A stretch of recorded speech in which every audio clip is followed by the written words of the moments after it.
Great skills again by him. Oh, marvellous goal by Lothar. Welcome to the Rangers Journal.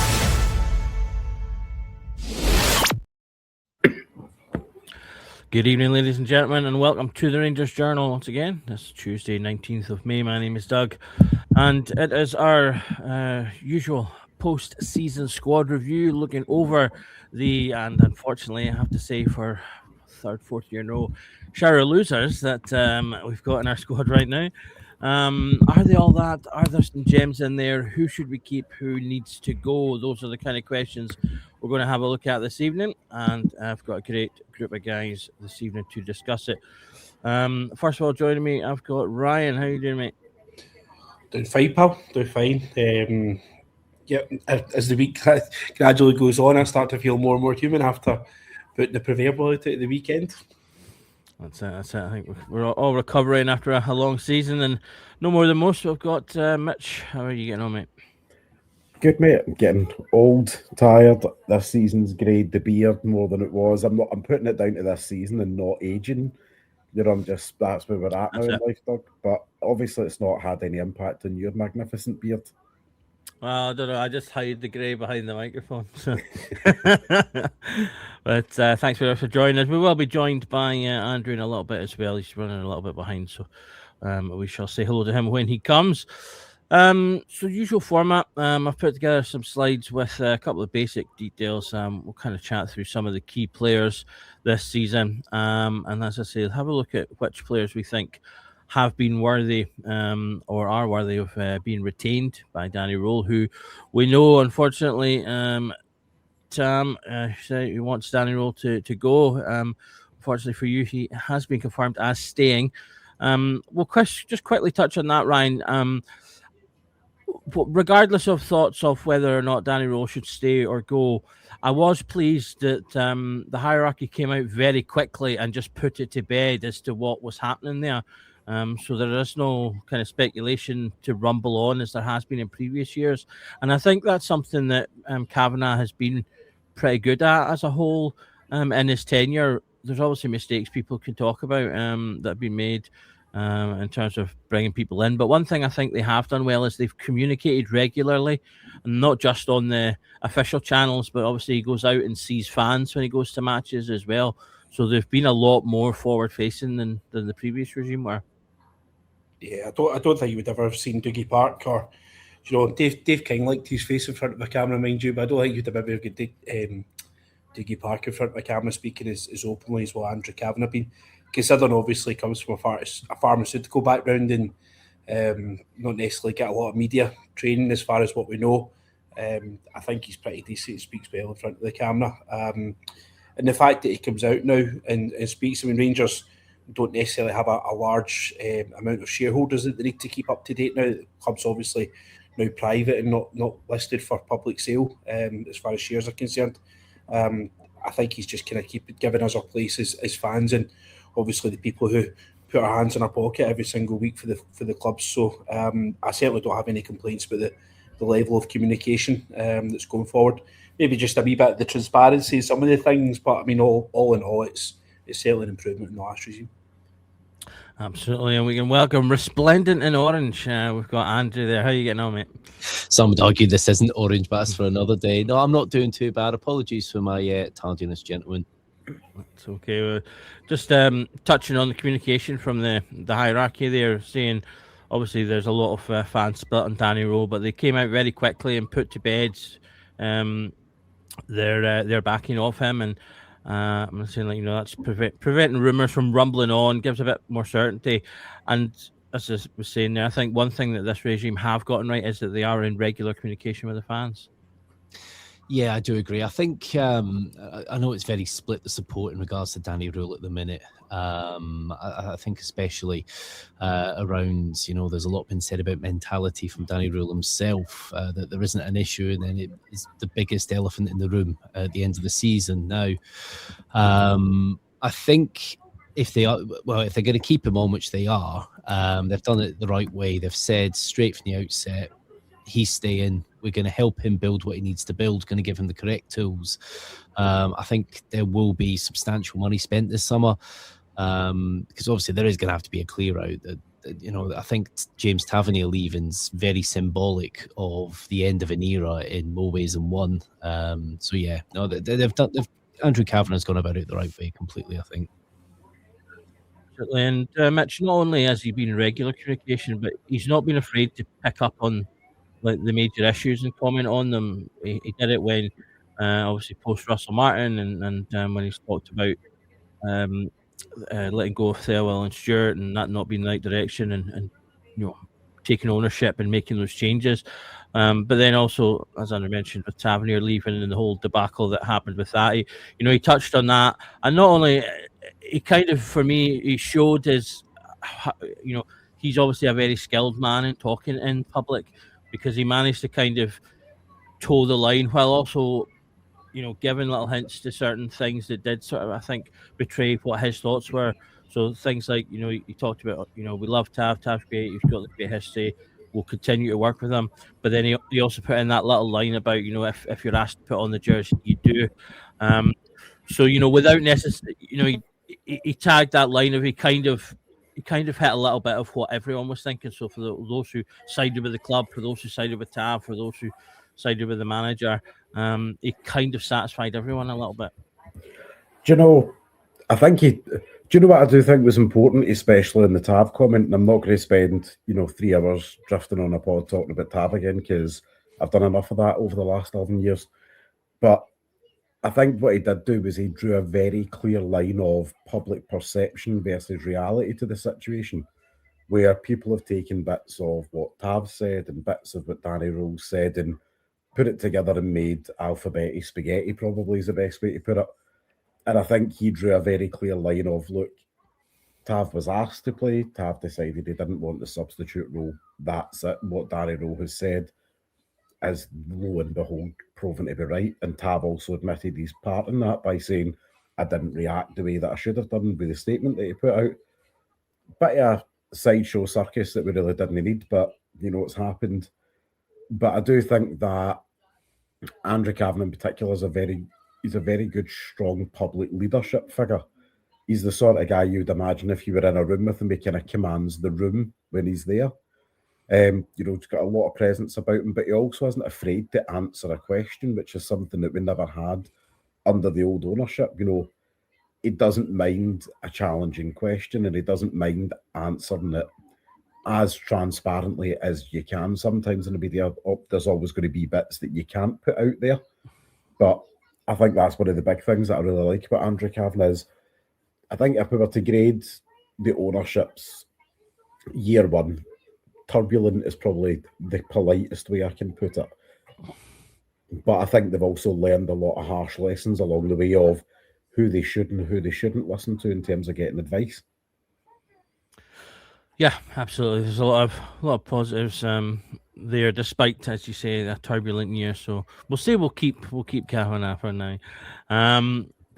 Okay, so we'll move swiftly into the squad then.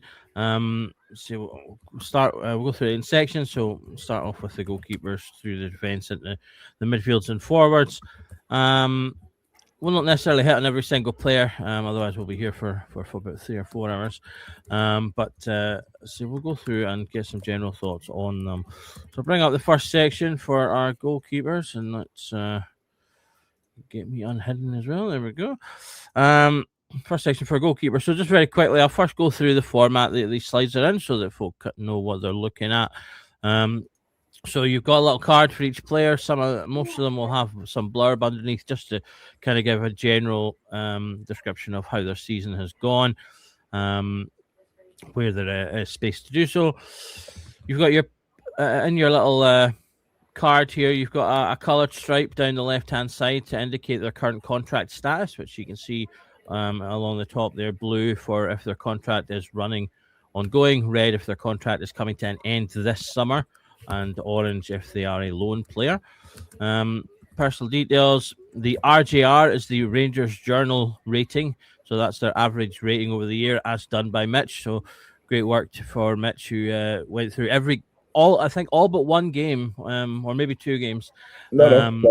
Oh no, I had to. You're right. I had the late season substitute appearance when I was unwell.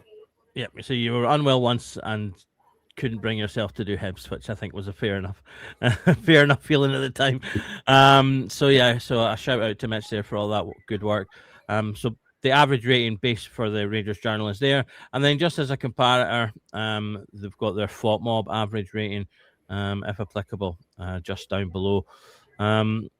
For most players, though, it'll show goals and assists underneath here. Obviously, for the goalkeepers, I've put in their save percentage and clean sheets where available. And then those 2 numbers at the top, the dark blue number, so in Jack Butland's case here, the 55, is how many appearances they made versus the pale blue number underneath, which is how many times they appeared in the squad. So Jack Butland made 55 appearances out of 57 times being in the squad.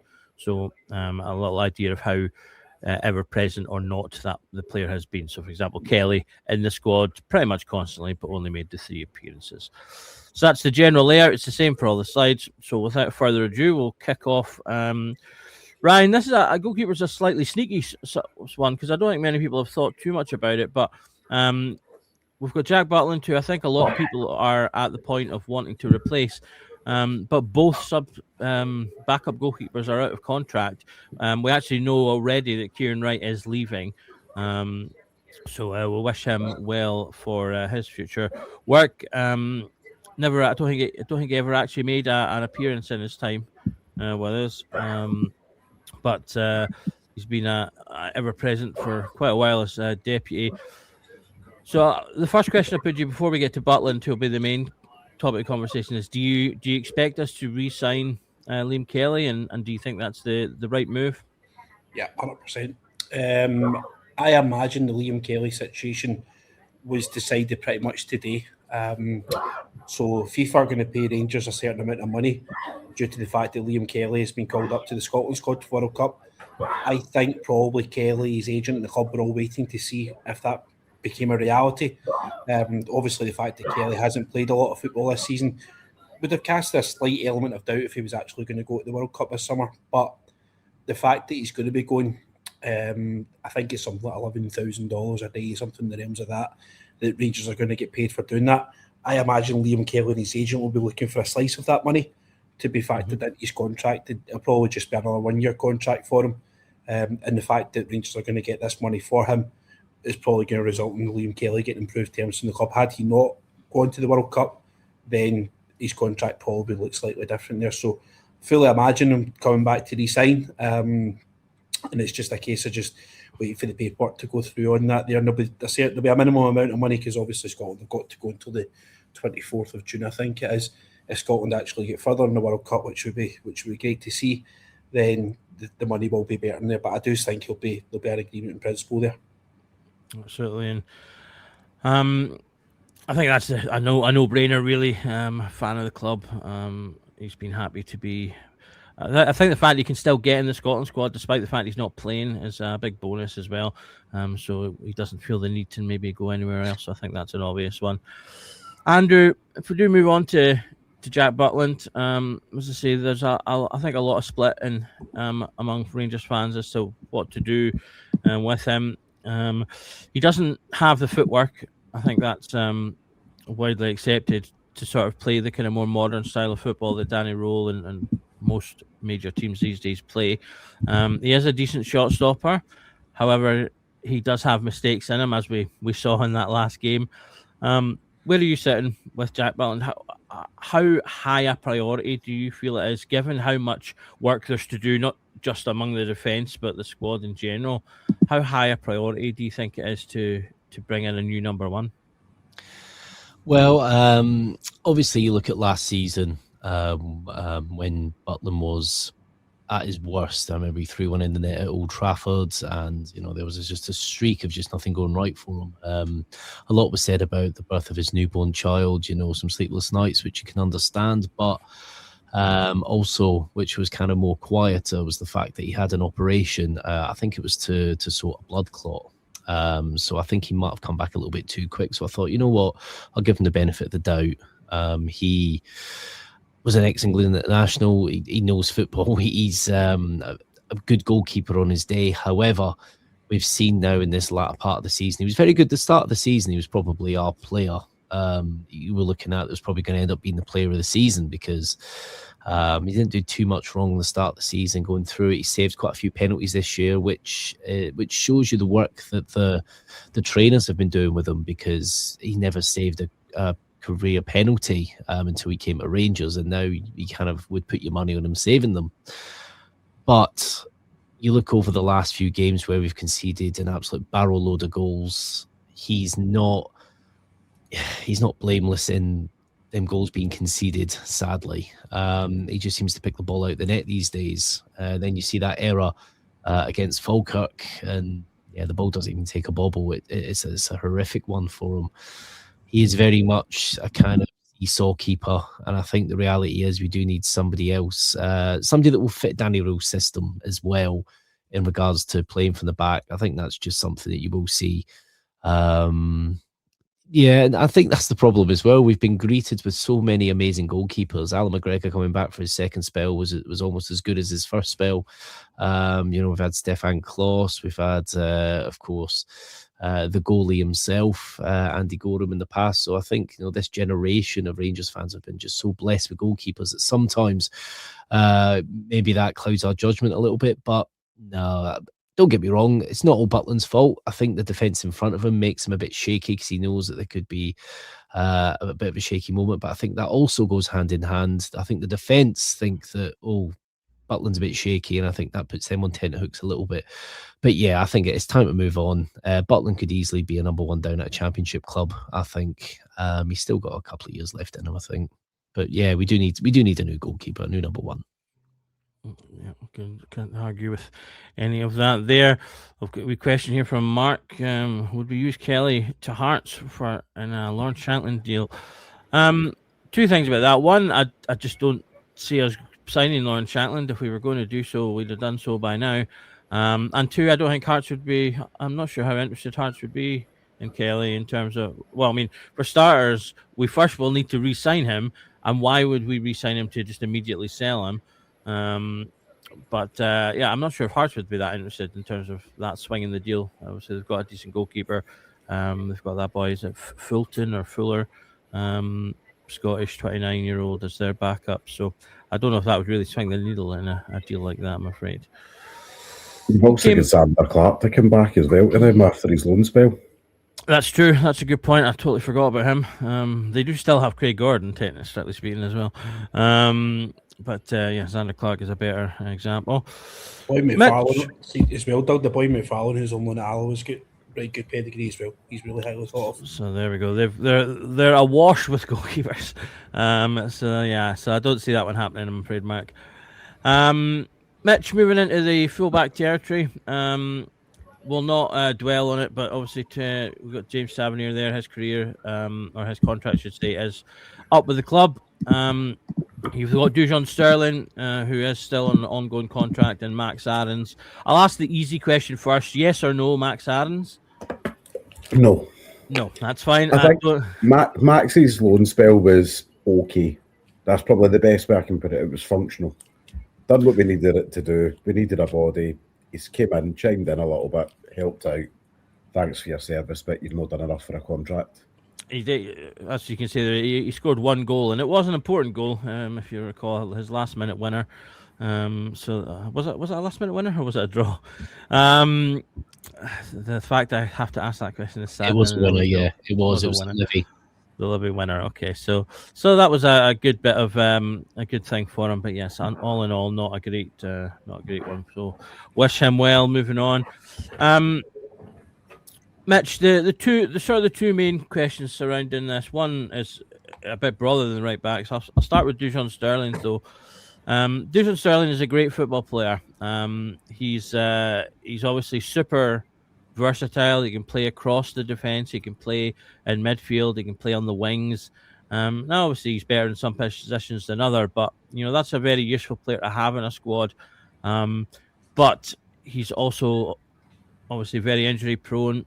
We've got the best little stint out of him we've had in a while, but even so, we're still having to manage those minutes. He doesn't seem to be able to play more than 2 games a week, which obviously for the majority of the season is an issue.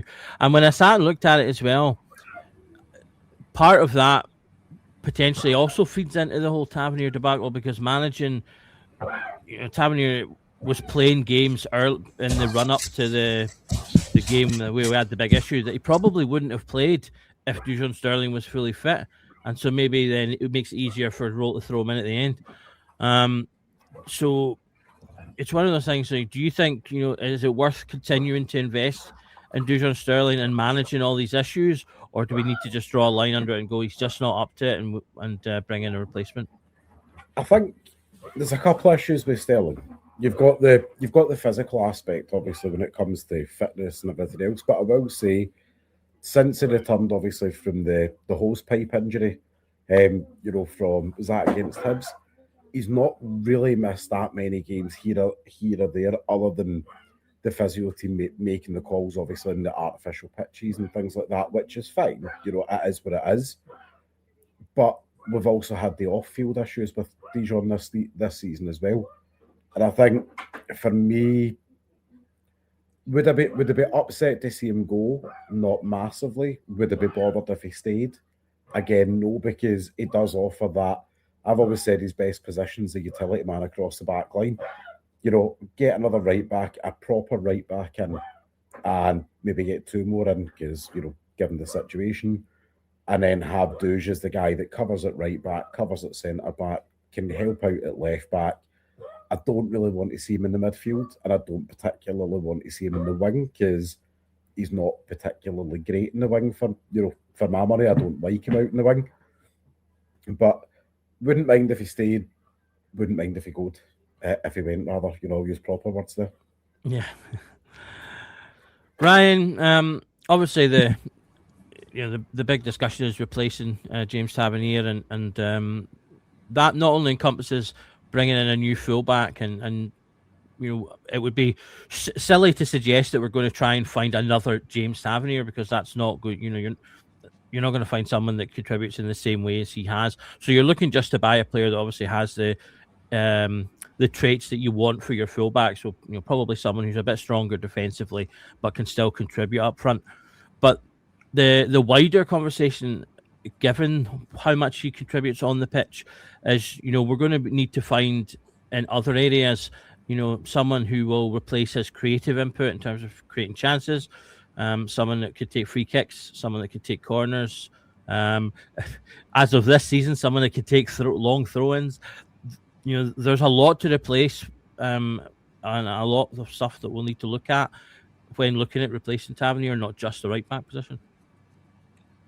We're probably going to find somebody who can actually cut out crosses as well. So that's, as much as there's stuff to replace in a positive way, we're actually going to find a defender who can actually make a slide tackle against a winger and stop them putting crosses into the box for the opposition to score easy goals against us. So the most obvious one, Nathan Patterson, screams out, and a lot of people have been talking about him. Obviously history with the club and stuff like that, so he'd be a decent one to go and have a look at. If Patterson, for whatever reason, wasn't available, obviously I think Seamus Coleman's leaving Everton this year, so you'd imagine that Patterson probably rates his chance to get to go at Everton a little bit higher now. Honest conversations will need to be had with his manager if he thinks he can do that.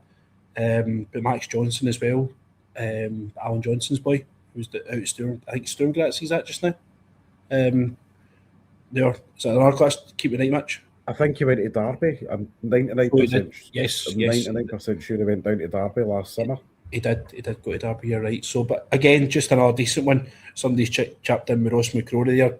Maybe not as natural a right fullback as you would like, but there's two names that probably know the expectations of the club before they even walk in the door. Certainly Patterson would. He's been here before. He knows what it takes. If Patterson had been at the club longer term, if he hadn't been sold, there's absolutely no doubt in my mind he'd have Tavernier's jersey off his back about 2 or 3 seasons ago by now. So that's two there. But as far as Tav's overall contribution is concerned, for me it just epitomises how poor other people have been in the team. The fact that you've had to ask this guy to pull out, time and time again. He's well past his sell-by date. Let's be honest here. There's incidents, you can point to all over the place in the last few seasons where his body just physically wasn't up to it. And as much as we thank him for his service, but it just epitomises everything that's wrong at the football club. He should have been replaced 2 or 3 seasons ago now. So we'll say a bit on him.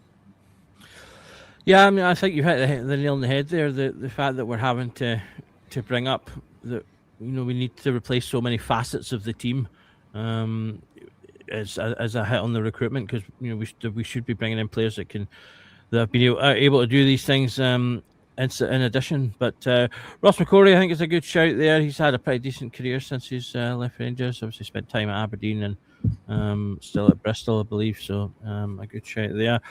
We'll move over to the other side of the pitch, Andrew, for our left backs. Now, I've included Derek Cornelius in here largely just because it made the slides balance nicer in terms of how many people I needed for centre back. So that, and because there's not really any discussion I'm expecting us to have around Cornelius, I'm pretty certain we're all agreed that we're not going to be looking to retain him, given that he spent the majority of his time here injured. So that was the other reason I thought, right, I'm just going to throw him in this slide, because it is a slight bit of disappointment because he did start off well and looked like he might have been a decent player. But as I say, I don't think it would be a good idea to bring on or to keep a player that spent his entire time injured. Plus, there's that kind of seemed to have a fallout with Roll near the end as well. So there's that. So we'll focus on the other two, Andrew. Obviously, Tur Romans has come in. He's made a really good impression. A lot of fans are really on board with him very quickly. They like his mentality as well as his ability to play. But I want to give a good shout out to Jayden Magoma as well, because Magoma, I think, deserves a lot of credit for what he's done this season. A 19-year-old, well, in fact, he was 18 when he came in. 19-year-old lad. He hadn't played, as far as I'm aware, any senior football. If any, it would have just been a few games prior to coming to Rangers. He comes in not only to become our first choice left back, but our only left back until that January. And although he had a sticky start in a couple of games, I thought he went on to be a player who was pretty steady, would have his moments, but was pretty steady, dealt with the pressure that not only comes with the jersey, but again, as I say, with being the only player available in that position. And in many ways, were it not for having brought in Tur Romans, I'd probably be saying to you, you know, surely we want to maybe keep him. But I'm not sure. Do you think is there a value proposition there, given how much he potentially could cost to keep him if he's going to be just a backup? And is that an area where, you know, we want to look maybe for someone else, or indeed promote from within, as Roll seems to really like Ashton Scally? Yeah, I think with Jayden Magoma's ceiling's quite high. I think being England under 20 international, very good player, a very good club like Brentford that are very good with their assets. He didn't have the best start here necessarily, but also at the same time wasn't phenomenal, done a very good job, and I think stood out amongst some of the issues we were facing early on, especially in that Russell Martin team. There's a side to me that would like to kind of still see him around as a backup option, but he won't get too much game time. I think there will obviously be games where you have to rest Tur Romans, where you're not going to necessarily need that kind of ferocious, attacking left back. Somebody, I don't want to say he's necessarily subdued, because he's not, but he's somebody that's a little bit, he just feels like a little bit more of a traditional left back, does a fairly decent job there. A bit of a Sasa Papac in some respects, but probably for his career, I think he's probably best to look at other clubs. I think just because Tur Romans has been just fantastic since coming in. Don't get me wrong, we do need a backup option. Like you say, we could promote from within, but it just depends on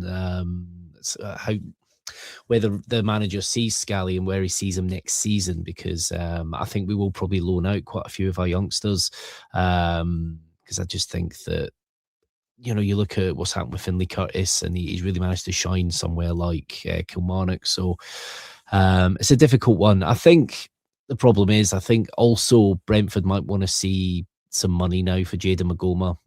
He does have a transfer value, and he could easily go to, maybe at this stage, a bottom end Premiership club, potentially, or even like a Championship side. and then them sides have money and they would probably pay for him, and it's probably better for him. But never say never, I guess. Had a fairly decent season. Very good for the age that he is. But to Roman's he's not being moved at the minute. I don't see that. Absolutely not. And you mentioned Finlay Curtis doing so well at Kilmarnock, so well that Transfer Market actually marked him as a Kilmarnock player on their graphic about the Scotland squad. Mitch, we've had a couple of people commenting there. Mark's mentioned left back option of Josh Doig. He's a player that's been mentioned a few times the last few years. Is he the type of player that you'd like to see us go for as a backup? I actually quite like Josh Doig. He's quite a handy player. Good set of feet on him, and he's quite street smart as well. Because he's been playing in the league now. What's this? 2.5 years now, give or take. He's pretty well seasoned. He's got maybe it must be close to 50 or 60 appearances now in the league. I can't remember him having any big long spells out in the sidelines. I wouldn't be upset by it, but I wouldn't be over the moon either. I think he'd be one of these functional signings. If we made it where you go, I get it, but I think a lot of the chatter seems to be around Penrice at the moment. Potentially signing him. Again, as always, none of us know how much truth there is in that rumour at the moment, but the echoes seem to be getting a bit louder down the chambers about it. So you'd imagine there can't be any smoke without fire at this stage. But I will say, when you look at the left back sides, and I get why Cornelius is in the left back, but he's probably been maybe one of my biggest disappointing signings of the season. In terms of the potential that he started out with versus everything that transpired, obviously, after the injury, and then opting to go with Canada, and rather than get himself back into the squad at a time where the squad needed him. I think had he handled that situation better, I think most of us would have maybe been open to a redo on the loan, let him go and sign another 1 year deal at his parent club and do a do-over, but you can't do what he did, and then expect things just to be hunky-dory in the summer. Absolutely. Ryan, we'll push on into the centre-backs, which is probably our busiest slide. I apologise in advance for everyone having to see Davy's face again, but he is there. But his contract is coming to an end, so although he's... I'm sure everyone had a minor heart attack when they read that Oxford tweet that mentioned him returning to Rangers. Don't worry, his contract's up in May, so he's not returning for long. Leon King's contract also comes to an end. I expect he potentially could sign for Ayr, given the excellent season he had there, sweeping up with some awards there, so he's done really well for himself. And I really would like to see him go on and do well. As I say, he came in at a very difficult time in the Champions League, and basically hasn't, unfortunately, been seen much since, but a decent young player there. Centre-back, Ryan, is an area that, again, I think people expect us to do a reasonable amount of rebuilding in. We've obviously got Manu Fernandez, who this season went from strength to strength after kind of becoming a bit of a joke player in terms of people, or one of those sort of not funny jokes, in terms of people were talking about, we've spent all this money, about $3.5 million, and he's not even getting in the team, he's not even getting on the bench.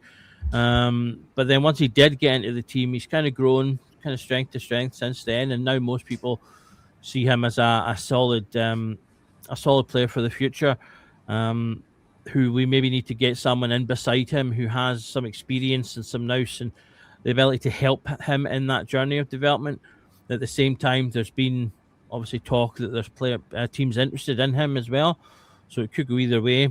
We've brought John Suter in and renewed his contract, so he's presumably going to stay. Nasser Jiga has obviously is a loan player. He has a substantial potential value to him if we're wanting to bring him back in.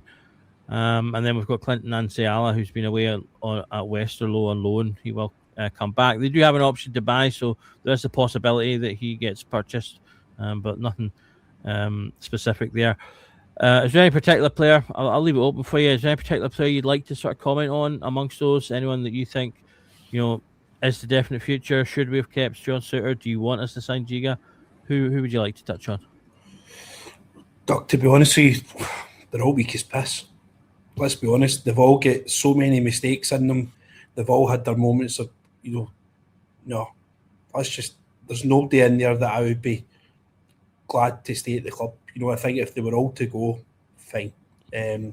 Souttar, I think, is a player. I think John Souttar's just massively off the boil. I don't know what's happened to him. He has fallen completely off a cliff. He just looks a boy which is just completely devoid of confidence. And I hope he goes away and has a right good World Cup and goes back and pushes on with us, because he's the one at all them probably, I think, has done all right. Fernandes is done really, really well, but apart from his goals, his defence sometimes there. Giga will probably help Wolves try and get promoted back to the Premier League there, but for me, there's nobody in there I can turn around and say is an actual 100% a Rangers centre-half.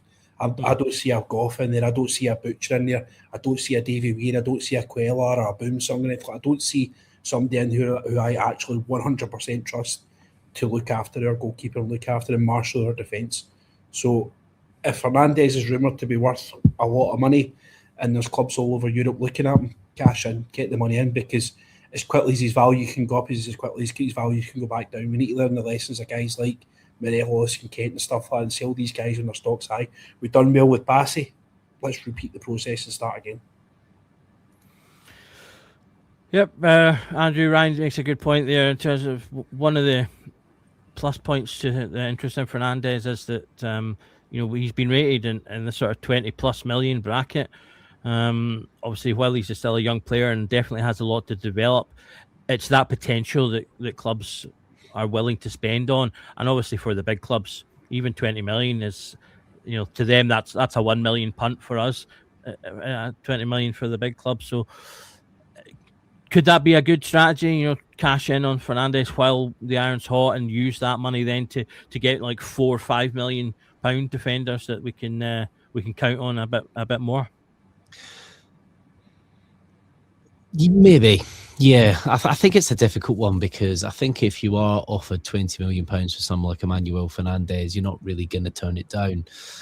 There's a side to me that would like to maybe see him here one more year with somebody else beside him who is a little bit of a better judge of a cross and things like that. I think, like Ryan said, we've had fits and starts this season to the point where suddenly the defence just worked when we brought in Scott Fry. Suddenly it just started to work, and it's all fallen apart again. So there are definitely frailties within these players. I think Fernandes does have some frailties.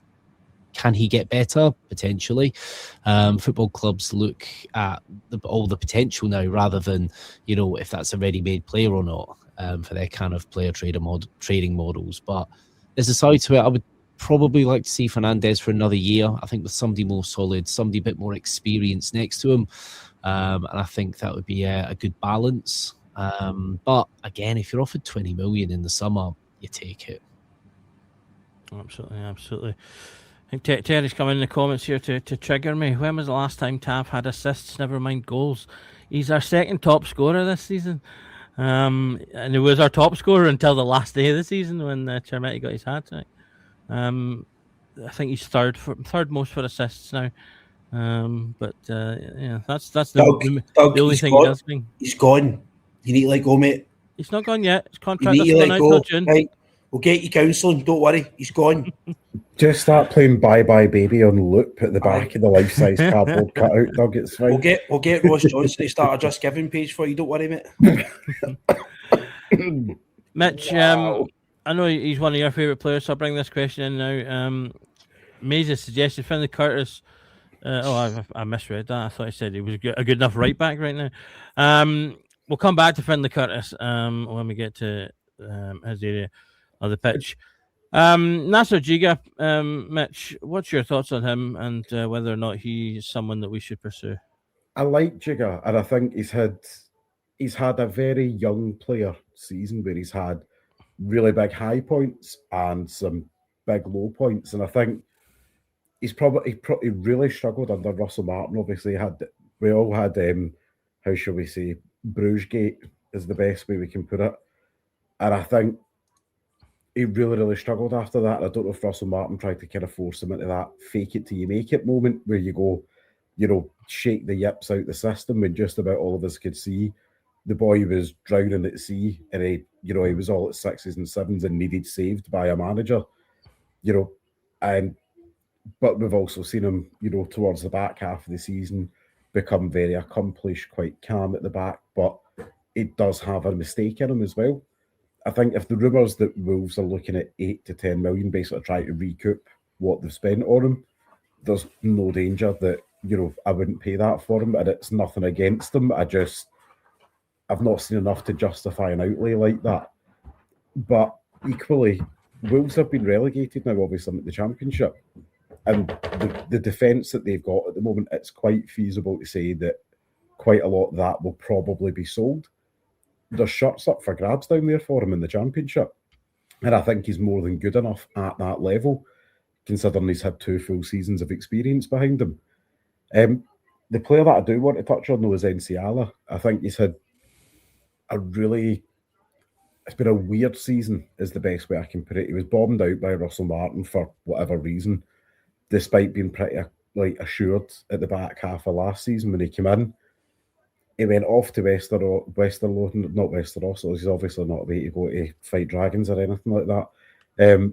But then he got himself that stupid red card for cracking somebody in the middle of the pitch. And you can't... I struggle with him because there's a huge part of me, we've seen the potential with him, but I don't want my backline built in potential. I think that's where, when you look at the core areas of the pitch that require experience and leadership, the backline's one of the most obvious areas that's screaming for experience in there. Whether that be, John Souttar, who's had his own issues, as Ryan and Andrew touched on, but it doesn't always need to be a sexy signing in there at the back. It just needs to be somebody who's 28, 30, lived a bit in football, seen some things, has some scar tissue, but also has some of the war wounds of success there as well. And you look at some of the release lists coming out of the top 5 leagues, between England, Italy, Germany. There's a lot of really solid options out there that there's no transfer fees involved for them. Yep, absolutely. As I say, a player, beginning of last season, I was looking forward to seeing Enciala potentially get more appearances and grow into the team, but that wasn't to be. So we'll see what happens with him moving forward. Moving into central midfield then, Ryan. This is an area, in terms of players in contract, this is our strongest area, with everyone bar Bailey Rice with time left on their contract. Rice obviously expected to leave if there's various rumours around him. You've got Jose Cifuentes, who is due to return. Toronto have confirmed they're not taking up their option on him. You've got Lyle Cameron to return after a fairly average time at Aberdeen. I think the big question here, it kind of revolves around Diomande and Raskin. Raskin obviously has been chosen for the Belgian World Cup squad, so that's a big boost for us in terms of his sale value. I think a lot of people expect him to go this summer. There's been some disciplinary issues this year. He's been up and down in his form, and obviously off of the back of a positive World Cup could be the best time to sell him. But then I think a lot of people are in a similar place with Diomande. Again, he can be up and down in terms of his form. He ended the season pretty well, but he was out the team for a wee while just before that. Where are you with these two players? I mean, do you think it's time to cut ties on both? Both have been here a couple of years now. Or do you think we should be looking to commit to either of them? Raskin, I think, he's got too much to say for himself. I don't think there's enough merit to what he does. I don't think he's earned the right to supposedly cause the issues that he causes. He's very much the guy that I think's got a lot of question marks over him. Seems to fall out with every single manager there. Disappeared at the end of the season there, where nobody wasn't really a great explanation on it. Supposedly he's injured, but he still makes the Belgian World Cup squad, which is only just a few weeks away. I think it's just time to cut ties with it. See, anything for me that has been causing bother and anything that's been causing issues in the last few years within the dressing room, we need to get it out. You know, any kind of bad air pollution, anyone who's just got too much to say for them, anyone who has their own agenda, who puts their own career before the needs of the football club needs to go. So Raskin for me falls into that bracket. His father's got plenty to say when it comes to things not going his way and stuff like that.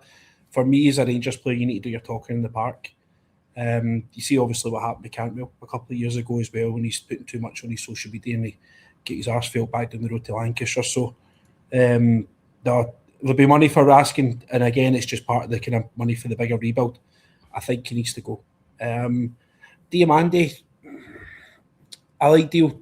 I think he's still got a wee bit of work to do in his game and stuff. I think he's still got to change a lot of his games since he came to Rangers, because the position that he actually plays for Rangers was never the position that he played for Nordsjælland in Denmark.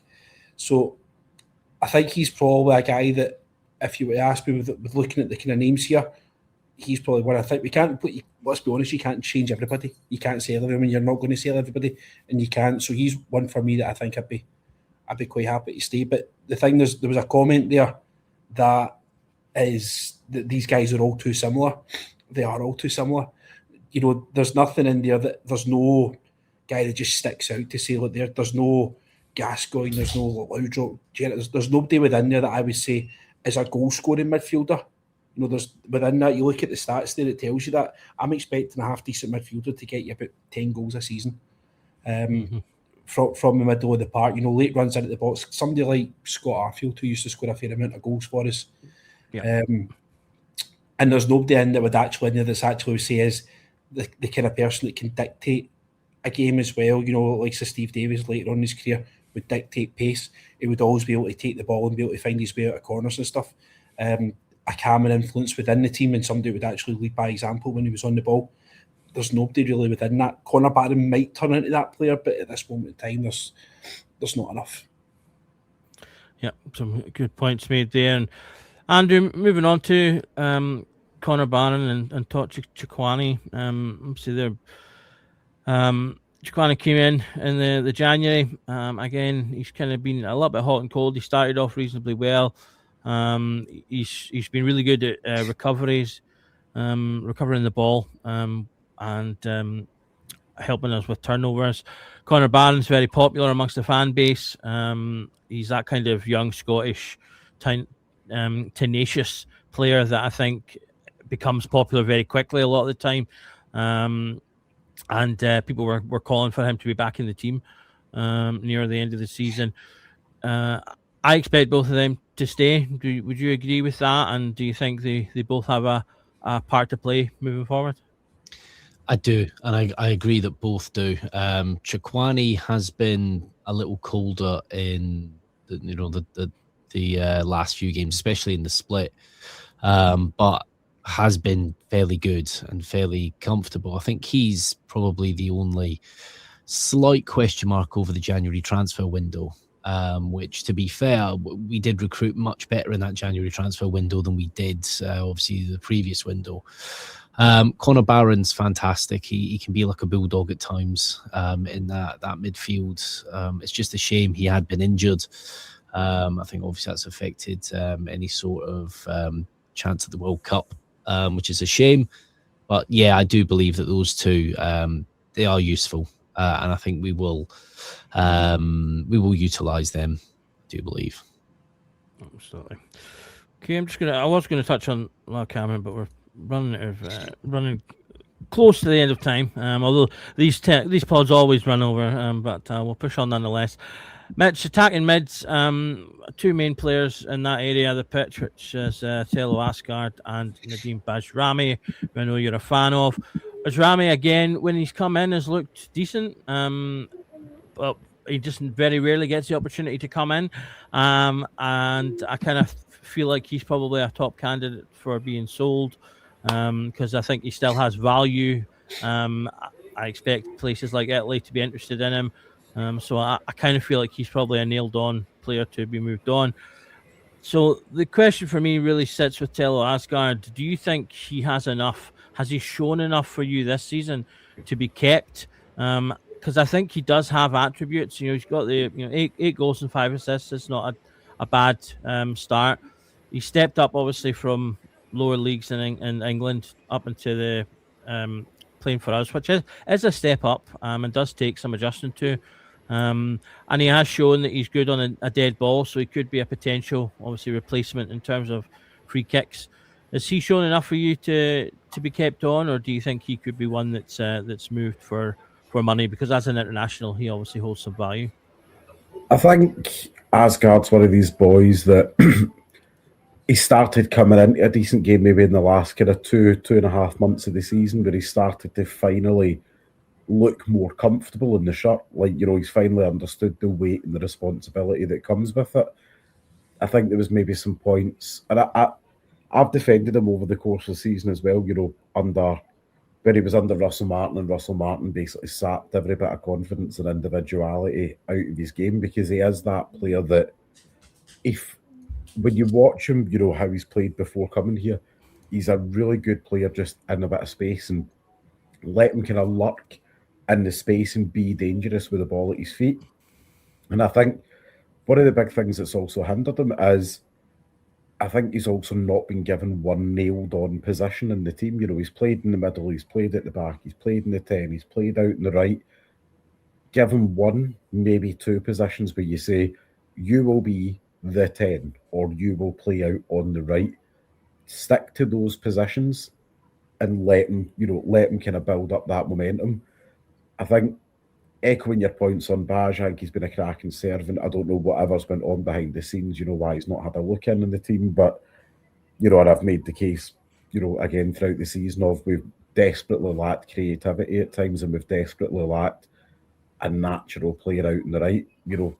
The answer was literally sitting right at home, and he couldn't even get off, he couldn't even get on the bench in some games, which baffles me. But again, could he potentially be one of the players that there's been the culture clash with, or that Danny Rose taking a look at and said, look, actually your attitude's maybe a bit lax, or there's some question marks about your fitness. But he's been good servant.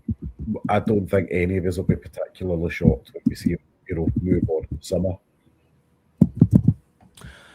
And Ryan, Andrew, do either of you sit on the other side of that argument? Do either of you think he definitely needs to go? Bashami, he's got to go. Asgard? Wendy, absolute Wendy, a player. That 8 goals and 5 assists, I'm shocked. That must have been against teams that goals didn't matter and stuff like that. There's nothing there, no big moments from me as a Rangers player. He's not got it. Sell as soon as possible. Bajrami's got quality. We've seen it for Albania, but it's just not happening here. And it's not just one manager either. It's been through a few managers now. It's harming his career being here, and I don't think he's really happy here either. So yeah, and Asgard hit the nail on the head. Quite powder puff in some of the big games. Yeah, sadly. Bajrami was a weird sign anyway, Doug. The Bajrami one was when it was announced. Didn't see that coming. Why we got him? Yeah, it was kind of the marquee signing of that window, do you recall? And kind of come in at the end, but yep, for whatever reason, it hasn't quite worked out. So we shall move on to the left side of the pitch. So again, we've got a couple of players on contract here. One in particular who unfortunately is on contract till 2029. I'll let you guess who that is. Mikey Moore. We'll not spend too much time on Mikey Moore just because I think opinions are pretty unanimous on that. Obviously, loan player going back to Tottenham. He's been very popular. He played reasonably well. He does have areas that he can improve. He does sometimes run himself into a cul-de-sac and occasionally can improve his final ball, but so often looked like the spark and looked like a player who, when people talk about getting it and understanding the club and that kind of thing, a lot of people, I think he fits that bill. So Danny Rule has already said publicly that we will try and get him back if we can, or that it's definitely something that they'll consider, but how realistic that is, we'll need to wait and see, as I'm sure he will not be lacking for options. I'll come to you, Ryan, first of all. JD Gassama, again, it's another player who has been hot and cold this season. Kind of similar in terms of Moore in a lot of ways, in terms of, he is bright, he is dynamic, he's quick. He does also sometimes run himself into a bit of a brick wall, but does occasionally have the ability to sort of bulldoze his way through. But that final ball can be lacking at some point. He did manage 9 goals and 6 assists by the end, although when you look at the distribution of those, they are quite weighted to the first sort of third of the season, where obviously he came in and exploded, scoring those goals in Europe. And he spent a lot of the season coming off the bench, as he just, whenever he started, he just didn't seem to be as good. Do you think, again, another player, there is potential interest in him, so it could be a quick flip, but do you think he's worth investing more time and effort in terms of coaching and trying to get more out of him, or is he just one that he just isn't up to standard? I think there's enough there. I think Danny Rowe's guilty of not using him properly. I think it's playing for everyone in a Rangers jersey, and Rangers tinted glasses can see that he doesn't suit, his game doesn't suit playing on the right hand side. His best performance and his best impact does come to the left hand side. So why does Danny Rowe keep persisting in using him on the right hand side? So, the boy's only doing, he's following his manager's instructions and he's doing his job as he's been asked to do it. But I think it's one thing I think we are as a team a little bit guilty of, is I think we're very slow in the break. And I think if we managed to pick things up a little bit quicker, if we got that linchpin in the middle of the park, that creative player there, and actually somebody who can find a pass and put the ball in behind, that's where you probably see the best, because I'm actually getting the ball to him quickly at pace. I think there's enough there that we can work with. You've seen he's set up for Chermiti against Hearts at Ibrox. He's had a few goals. He was pretty decent at the weekend against Falkirk as well. All right, pressure's off and stuff like that. But he's one of the ones I would like to stay. Good stuff. And Andrew, the other big player on the board there is obviously young Finlay Curtis. I have included him on the left side. That's supposedly his natural position, although he has played a lot off the right and continued to do that for Kilmarnock. He had a really good loan spell, something that I think we haven't done enough of with our young players. He's gone out, he's done really well, he got goals, he got a couple of assists. Not only that, but he played in a variety of positions for Kilmarnock. He played right back, he played right wing back. I think at one point he was even shuffled into sort of a defensive mid position. So he's proven himself to be a little bit versatile, in addition to the qualities that we saw from him before he left. Are you excited about Finlay Curtis? And then obviously the big question, do we keep him in the Rangers squad next season and use him, or should we potentially look to put him out on loan again and continue building him that way? I think we have to keep him in the squad, and I think we have to utilise him more. Sometimes when you loan players out, if you loan a player to a club like, let's say, a Hearts or a Hibs, where they've got a bit more of an attacking threat than other teams, you can get an idea of how they're going to play in your team. When you got Finlay Curtis going to Kilmarnock and absolutely tearing it up there in a team that was, is teetering in the relegation zone and, struggling with chance creation and stuff, it shows that this boy is head and shoulders above the rest, and he's doing a lot more himself, which is good, than in another team where they're already quite strong, and sometimes you can just kind of fit in there easier. So he's had to do it the hard way. Definitely keep him in our team next year, and play him more. I'd hopefully like to see whoever's with him in his position, they kind of rotated between both, because we can't not. We've got the opportunity here to actually, have one of our young guns come through and actually play for the team. That's something that doesn't happen too often these days, and I think we're onto a star there. You look at his goal against, was it Panathinaikos? He was one of the few bright sparks during that horrible time under Russell Martin. So yeah, definitely. Absolutely. And Mitch, on the subject of young guns, on the opposite side, one of the players we've got coming back is Ross McCausland. He's also been out and loading this season, not maybe sparkled quite in the same way, although he did get 4 goals. Ross has said in an interview that he's keen to come back to Rangers and try and fight his way back into the team. Is that something you see happening, or are you one of the fans? A lot of fans, I think, had kind of made up their mind the end of last season that he wasn't quite going to be good enough. Where do you sit with him? I'm keen to be a 10-stone supermodel, and that's not happening either, Doug. So I think Gav could have just lay my marker down on that. Like, he went out, he had a really good start, obviously, his loan spell, and it's just petered off into the ether. I think I see as well, if I look at our wingers, I think both Antman and Gassama have both been played in the wrong wings throughout all season. When you watch Antman playing for Finland, he plays better out on the left, cutting all the way in and driving at players. And also with Gassama, stop putting a player who is so unnaturally a right winger. Stop trying to make him a right winger. And I get why we've had to do it, because Scott Olsen's loan spell's been, let's call a spade, it's been absolutely guff. And, with outside of that, you look at the options that are there, there's not really been anybody else to put out in the wing. So you're like, what options are we left? We've got, when you put Gassama out in the right, it looks like prime Rabi Matondo, a speedboat without a driver. Whereas if you put him out in the left, he knows what he's doing. So I think that's where Antman's probably all right on the right wing, but I prefer him out in the left. Again, just he looks much more comfortable.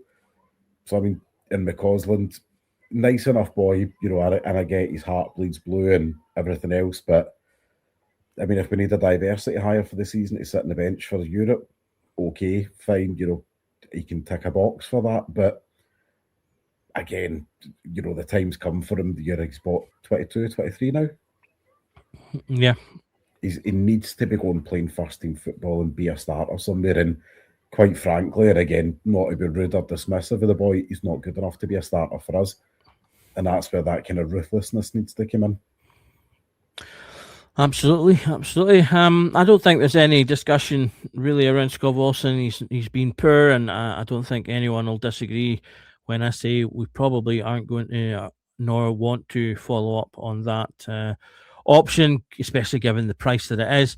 So I'll just leave the question, Ryan and Andrew. Are either of you particular strong feelings about Oliver Antman in terms of whether he should stay or go? I think he's got potential. He could be that player that we could utilise to get to the byline, get the ball across, has got pace. I don't know what's happened to him. I know he's been injured as well. But, for Finland, he's an absolutely fantastic player. There's somebody in there. We just needs the right players around him. I don't know. We just need him to be direct, take the ball and run, and be that guy that unlocks defences. In that Old Firm game, I thought that was going to be a good wild card by Rule. It wasn't, and he just looked like a fish out of water. He was really struggling, and he was struggling to kind of help Tav as well, getting back. So I would still give him a little bit of time. I think that there is somebody there. I think it's a little bit too soon, especially with the injury. So yeah, I think we need to give him a bit of time. And yourself, Ryan? Scott Wilson, shambles. There's questions over me and Scotty did an interview with a Bruges podcast, or just they signed, and they basically, the guy kind of warned us you need to keep an eye on him because he's got previews for basically doing a disappearing act on his team, fearing injuries and all that kind of stuff. I think that kind of came true. He just never checked in at Rangers. Couple of kind of glimpses they set up for Jamaica's overhead kick, but all in all, you can't justify the price tag. Antman, I think, is guilty. A victim of what we're saying about Gassama there, with not playing to his strengths. Too slow, and we need to get the ball to him quicker to make things happen. And Ross, much I like the wee guy, but truth of it, he's probably going to be playing for Linfield in the next couple of years. Absolutely. And so moving into the final section then is our forwards. So again, got a mixed bag of things here. We've got 3 forwards on contract, and Danilo, who's been away on loan. Actually, he was been away on loan. He should be marked blue as well. Apologies. So with four strikers on contract. Danilo obviously was put out on loan to the Netherlands. Didn't really have a great time of it. 1 goal, 1 assist there, and he is likely to be coming back. In fact, I think they've already said they're not going to exercise their option for him, so he's coming back. Bojan Miovski, up and down season, but did manage to contribute 13 goals in all competitions, 1 assist. I think the argument really between him was good striker of the ball, but that wasn't necessarily a fit for the system in terms of contributing overall. Ryan Nadiri, who we brought in January, obviously, he wasn't. I think he had a lot of pressure coming into the team. Everyone wanted a kind of a classic 9 who was going to bang in the goals that would win us the title. And what we got was Ryan Nadiri, who obviously came from the lower leagues in Germany, which gave some people pause for thought. But who I did think when he came into the team made us play better overall. But with injuries, his start to the team has been disrupted. And then, of course, the man, the myth, the legend that is Yusuf Chermiti, the overhead kick dealing player who, again, I sort of used the same phrase earlier on, started as a bit of a joke figure at the club. We'd spent all this money on a player who was totally unproven and had very little history in the game. But he has come in, and to his credit, he's worked hard. I think he has improved throughout the season. He doesn't, I mean, he's got 15 goals there, but probably should have more, given the quality he has shown. But he has not only turned up in some of the score some key goals, but some spectacular ones as well. And I would say there is a lot of potential there now looking at him. I'll come to you, Mitch, first. Bojan Miovski, where do you think we sit with him at this point? He's a really weird one, because there's times where you watch him and you see what he brings. I don't think you can make him an out and out, the man to lead the line on his own. But I think what you can ask him to do is the grunt work up top. He has a natural predatory striker, but he's also a pain in the backside for centre backs to play against when he's on form. And I think this, and I'll use this, not just talking about our forwards, but the overall squad. There are so many of our players who haven't looked fully fit this season. There's so many times where we've watched them going, you look half fit, you don't look match fit, And I think so many players like Nadiri here and the likes of Miovski look like they benefit from an actual proper pre-season that I think it's quite apparent our players didn't get in the summer under Russell Martin. They've not looked fit from the off. And I think that's played a part in a lot of these niggly injuries and the bits and bobs that we've seen from players. But Miovski, one of these players, if the right offer came in, wouldn't be upset to see him go. If he stayed, wouldn't be overly upset if he stayed. The only striker I would say I'm all on board for getting rid of is Danilo, and I have been since the summer, because Kevin Thirlwell took my lover away. Ryan, if I come to you on Yusuf Chermiti, as I say, player that's come in and has had a real kind of interesting first season. Obviously, big goals in big games, maybe not quite as many as we'd like in some of the other games, but there's definitely potential there, and there's also definitely interest there. Another player similar to Fernandes who could go either way in terms of, if you keep him, there's definitely development that could be done there, but he could also go a long way to funding, the rebuild with the amount of money we might get from him. Where are you sitting with Yusuf Chermiti? After his hat-trick on Saturday, I think we need to try and keep him. I think there's elements of his game that do still need a lot of work, but forgiven the fact that he's 21 years old and he's still working in his game, he's still very much finding his place within world football. So I think we just keep a hold of him, and strikers are the guys that usually attract the big money when it comes to, the goal scorers are the guys that usually go for the biggest amount of money. So you're talking about guys like Fernandes and Raskin and stuff like that, guys that have got value in them. If you've got a guy, he comes out next year and starts getting, 25 goals next season, after that starts aiming towards 30 goals, I think this is where you start talking about the big bucks will really start coming in. And there's obviously rumours from Turkey, there's been rumours from Portugal again stuff. So it's the kind of big question is, do I want him to stay? Big question is, does he want to stay? Does he want to stay and actually fight for his place, or does he want to move on to pastures to himself? But I kind of just echo what Mitch was saying about Danilo. Danilo, for me, pound for pound, is probably one of the worst signings in our history.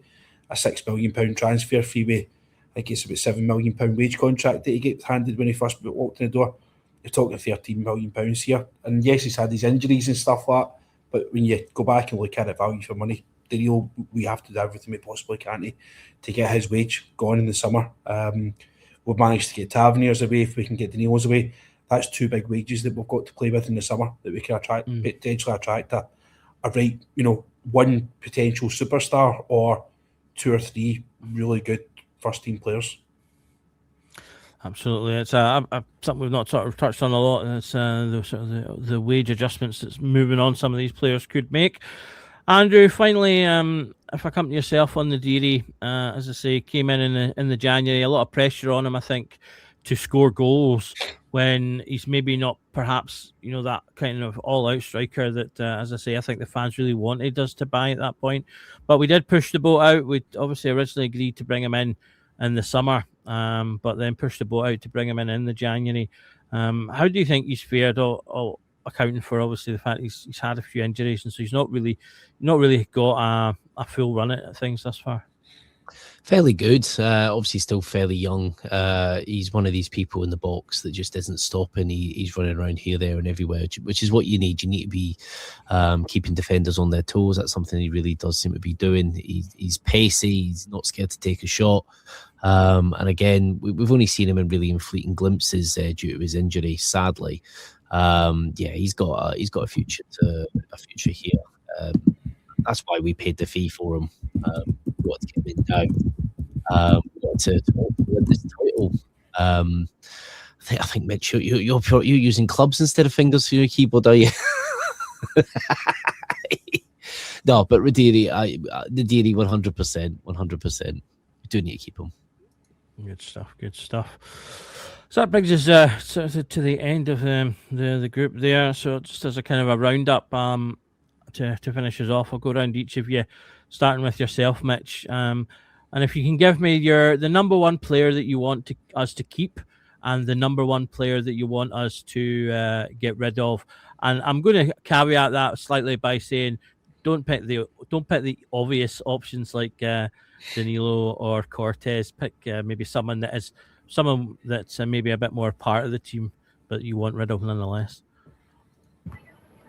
I'm going to say Chermiti, as we all know, I've championed him for day dot. So I'd like to see him because, as Ryan said there as well, see if he starts knocking them in Europe and things like that next season as well. I think the sky's the limit there. And at the moment, the way that deal's structured, obviously, in terms of Everton sell-on and stuff like that as well, it's quite difficult to make a lot of money on Chermiti at that point.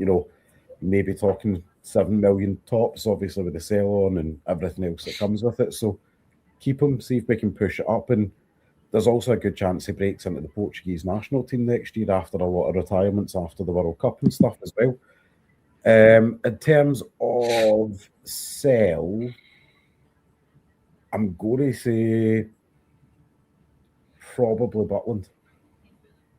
And it's no disrespect to Jack. He's been a cracking servant to the club. There's been times this season that he's bought us more points than he's cost us. But I think as the season's progressed, it's been difficult to watch him with distribution. And I don't know how much of that has he checked out the last few games of the season. But equally, I think if you're going to give the squad root canal treatment, just get in there, root it and boot it. Absolutely, and I meant to include with that as well. What area of the pitch do you feel we most need to strengthen? Midfield, as well as the defence. But midfield for me needs to be much more athletic and aggressive. And I don't mean recklessly aggressive, but willing to press for a full 90 minutes and be physically capable of doing it. Absolutely. Thank you very much. And thank you for your input throughout the show tonight, Mitch, as well. Moving on to yourself, Ryan, same questions. Who do you want to keep? Who do you want to go? And which area of the pitch do we most need investment?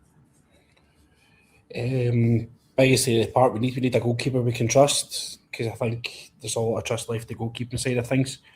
There's a boy who plays for Midtjylland in Denmark, Elias Olofsson. He's an Icelandic goalkeeper, 6'7" tall. Go and have a look at this kid. He's massive. Absolutely massive. So he'd be something to have a look at. I know there's people been speaking about Pierce Charles in the comments tonight. Pierce Charles was part of a team that let 89 goals in last season. not 100% sure if that's a route I want to go down. No, they're not all his fault, but psychologically, losing nearly 90 goals in one season can't have done him very much good. Equally, Raskin, do everything we possibly can to get Mikey Moore back next season, please. That would be delightful. I'd be all for that as well. And finally, the same 3 questions to yourself, Andrew. Yeah, I ain't going to disagree with Ryan. Raskin, I think he has to go now. I think it's the prime time. We'll get the maximum amount of money for him, especially after the World Cup. Obviously, it depends what happens in the World Cup. Yeah. The ones that I want to keep, maybe Diamande, because he seems to really be showing something now under Danny Rule. He does seem to be a very good, he's definitely an improved player. Definitely somebody that's looking a bit stronger, a bit more aggressive, which is good. What was the other question? Somebody to bring in? Who do you want to keep? Who do you want to go? And which area of the pitch do we most need investment? Oh, it's got to be the defence. Defence, I would say, because most of our defence are going now. So. Thank you very much, and thank you both of you again for your inputs this evening. Just to finish off with myself, if I was to answer that question, I think the player I'd most like to keep is actually Lyle Cameron. I was a big proponent of him when he first signed, and I still think he's got the potential to grow. The fact that we're keeping Danny Role, though, I think potentially doesn't bode well for that, but he is the player I would most like to see in the team, because I do think, as I say, he's got a lot to offer. And in terms of getting rid, I think I'll just say Ross McCausland. I'm not hugely desperately want rid of anyone, but I'll see him. And yeah, I think goalkeeper is a big area in terms of getting investment in. As Ryan said, it's a huge position. Some of you need trust. In terms of the is it Charles Pierce or Pierce Charles? Which way around is it? Pierce Charles. That's Pierce Charles. He was Prince and now he's king. So yeah, the only issue, for all intents and purposes, he seems to be a decent enough goalie, but he's very young, and we've got a couple of young defenders there already. So I think you're running the risk there. By all means, bring him in and make him number 2, but I would like someone with a bit more experience as a goalkeeper. That's an area you should be looking, I think, to be buying 28 or above in terms of age and experience there. But so that's what I shall put down for that. So once again, thank you to Ryan, Andrew, and Mitch for joining me this evening and run and roll through the team. No pun intended. Not always an easy one after a difficult season. There is potential in the squad, maybe not a lot, but there is certainly a few players there that we can get more out of. I am a proponent that good players play better when surrounded by other good players. So I think some of those players can find new levels if we get some experience in beside them. A lot of them are still young, so if we get that experience in there, and that does seem to be what the Kavanagh has suggested we're looking at. Less raw talent. You go. Yeah. Congratulations to Mikel Arteta winning the English Premier League. Oh, it's that breaking news right there. So Bournemouth full time. Yep. Congratulations to our former midfielder. So there we go. Arsenal finally getting that league winning. They've been waiting a while for that one. So it's just popped up my notifications. 22 years there. So yep, absolutely well done to there. Shout out to our sponsor, Bluebell's Bar at Puerto del Carmen in Lanzarote. If you're out in that area, do pop in. Tell them the Rangers Journal sent you. You'll be able to get yourself a nice drink, relax, or have a party, and indeed watch any or all of the football you would like. We've mainly focused on the squad today in terms of what we want to happen with that. We haven't really touched on in terms of buying players. That's something I'm sure we will talk about more as the transfer window opens. So we'll get to that aspect. So just in case you're wondering why we didn't really touch on that, this was more about the squad itself. Thank you to everyone who has been commenting. A lot of great opinions going on there on all the players we've gone through tonight. Yeah, we've got another big rebuild on the card, so we'll see how that goes. We've got assurances on the manager, so we need to now give him the tools that he needs to succeed, build the team that he wants, and that he can hopefully lead us to success with. We've got some more stuff coming up this week. There'll be the Q&A coming up and the normal Friday news show, so do tune into that. If you're not already subscribed, hit that subscribe button, and just remember that every night is a Rangers Journal night. Thanks.